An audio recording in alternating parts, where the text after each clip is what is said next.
All right, everybody, welcome back to the show. Can't wait to get into some insights from our global functional medicine integrative health practice. We run thousands upon thousands of food sensitivities each and every year. What I want to share with you is the top five that even if you don't run something like the introductory food sensitivity test for your kids or yourself, or even your practice, I want to share with you the 5 foods that we've seen that you may want to eliminate from your diet just for a period of about 21 to 28 days and see if you got benefit from it. Remember, it's always important to distinguish between the 2 types of food allergies and sensitivities. So an allergy is something different. A food allergy would be like strawberries or peanuts or maybe certain types of shellfish, where your throat can actually close up and there can be an anaphylactic shock where you literally produce so many cytokines that it begins to create inflammation that starts to shut down your airway. That's a food allergy. That's very different, right?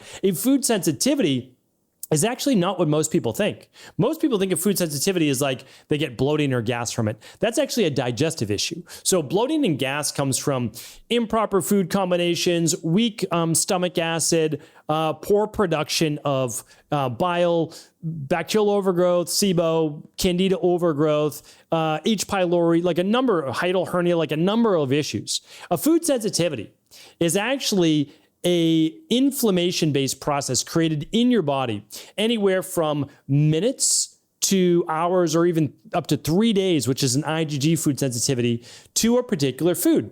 And it shows up simply as inflammation. So the immune system, let's call them immunoglobulin G, attack foods that have been marked as foreign. And so let's just say it's eggs, or egg whites is one of the most common ones. We'll get to all 5 in a moment. But they go after the protein, right, the amino acid sequence in eggs, and those immune cells ramp up and attack it. That creates inflammation.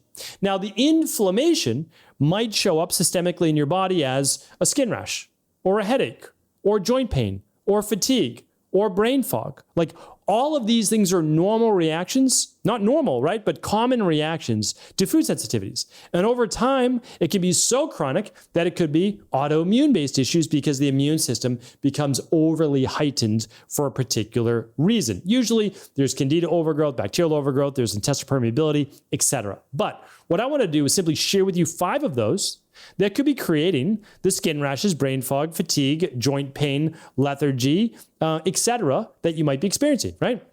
All right, let's go over those. The main ones that we see in our practice, I'm going to literally hit them from most pervasive to, now none of them are least, these are like the top 5, but a little bit less, all right? The first one is this, it's cow's milk. Number 1. Now you might say, I love my cow's milk, I drink only the best cow's milk in the world. I also get A2 cow's milk. It's from New Zealand and it's been only from cows that are hand massaged since birth. Like all sorts of different things. I get it. I understand. And yes, there are absolutely differences between cows that are fed in a factory farm that are literally pumped full of antibiotics and estrogen and recombinant bovine growth hormone, and are fed even things like Skittles, like just sugar, right? Because they're just trying to fatten them up. That is deplorable. It's not healthy for the cows. It's not healthy for the earth, because literally of all the waste that's runoff, which is horrible on these farms, runs into the water, nearby water. And of course, it's not healthy for the humans. So huge differences between your conventional milk, your organic milk, and then even better is your grass-fed milk. And then even better than that is your local, raw, organic, and A2, right? Like, so yes, there are differences.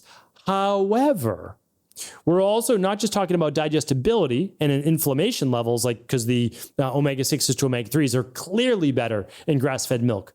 However, cow's milk is still the number 1 food sensitivity, okay? So what I'm saying is, even if you're drinking the best raw milk in the world, or raw cheeses, etc., it's still the number 1 food sensitivity. Now, it might not be for you, but at least worth testing, or do that 28-day elimination. All right, the next one is egg whites. Believe it or not the yolk. You might say, but the yolk, that has the saturated fat, that has this, that has that. Well, let's look at it this way. The yolk is half the protein. Meaning like in terms of grams. The egg whites, though, have more than double the amount of potential allergens. So the egg whites, believe it or not, even though there's like less to it, there's less nutrients, there's less everything, more potential in immune inflammatory proteins than the yolk. Okay. So the white itself, which eventually is going to become the chicken, right, is more inflammatory. So egg whites are the second most common food sensitivity number that we see. And we run as many food sensitivities basically as anybody else in the world. Like we run a massive amount. And I can tell you after speaking with the independent labs, these are CLIA certified labs, that they're seeing this as well across many different practices. So we've got great insights over this. And we've also been doing this for like 15 years, right? So lots and lots of labs. All right. So that's number 2. The third one is wheat gluten gliadin. So we actually test gliadin, which is the main protein essentially in gluten. And gluten is essentially one of the main proteins in wheat, right? So we're looking at a very specific marker that not just people with celiac may show elevated, right? So if you are elevated, moderate, or high for gliadin on a food sensitivity test, you could be showing up with, again, inflammation around the gut, water retention, headaches, migraines, skin rashes, brain fog, fatigue, joint pain, all of the things, really. Like if I eat a food that I'm sensitive to, it's really strange. I can see it in my skin, and also I can feel it in some of my joints. So like it's that early warning indicator, like, oh, yeah, you enjoyed that food, maybe a little bit too much during that, flex meal, but there can be a small reaction. So it's worth noting. And for me, I don't usually have any reactions unless it's been a few days in a row of eating these particular foods that I might be a little bit more sensitive to. All right. And for me, the one that I've just been sensitive to is always cow's milk. It's always been dairy, and not everybody is. But for me, eggs, not a big deal. Even some gluten, not a big deal. I don't make the habit of eating a lot of gluten, but not as big a deal.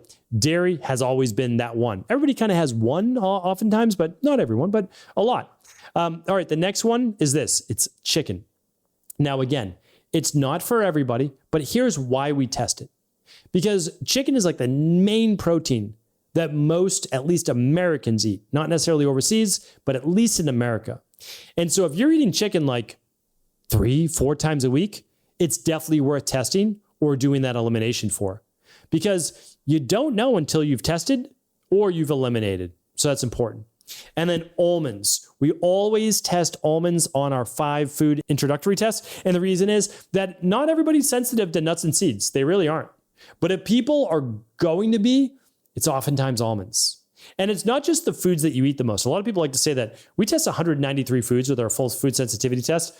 If that was the case, people would show up for the 20 foods that they eat the most, right? They'd show up with turkey and beef and chicken and salmon, and it's just not the case, right? You show up to foods that your immune system's actually going after. That's what you show up to.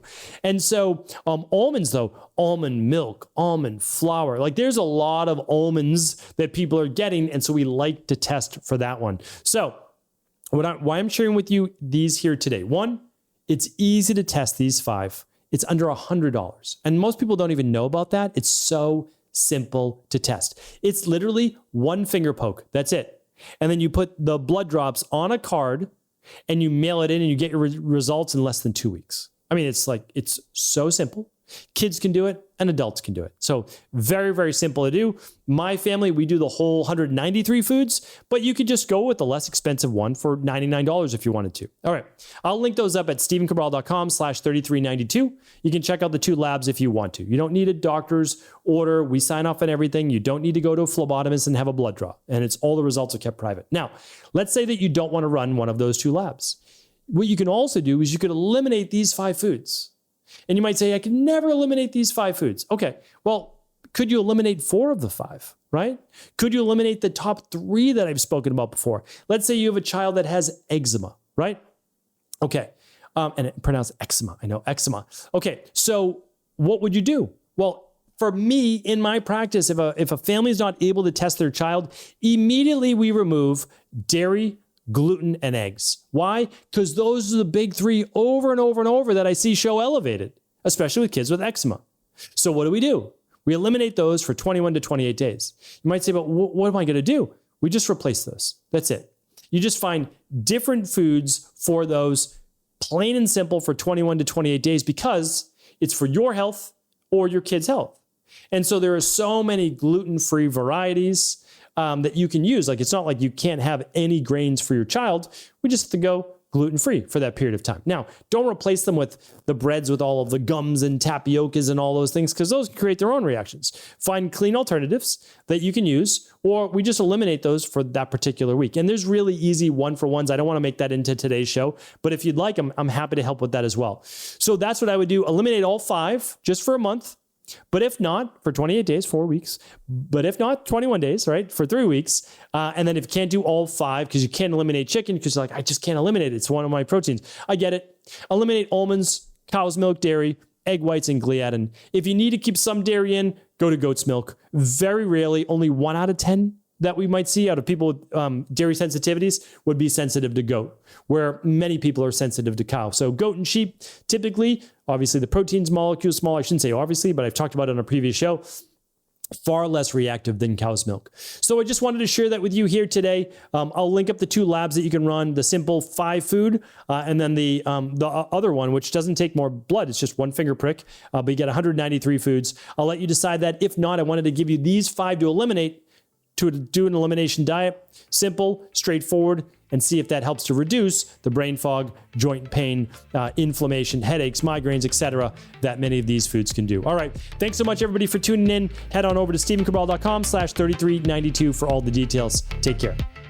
Thanks so much for tuning into today's show. Before you go, don't forget to hit that subscribe button. I want to make sure that you're getting our daily content, not missing out on anything functional medicine, wellness, weight gain, weight loss, anti-aging, living longer, stronger, and all of the most cutting-edge research. And if there's any topics you want to hear, feel free to leave them in the comments below. Take care.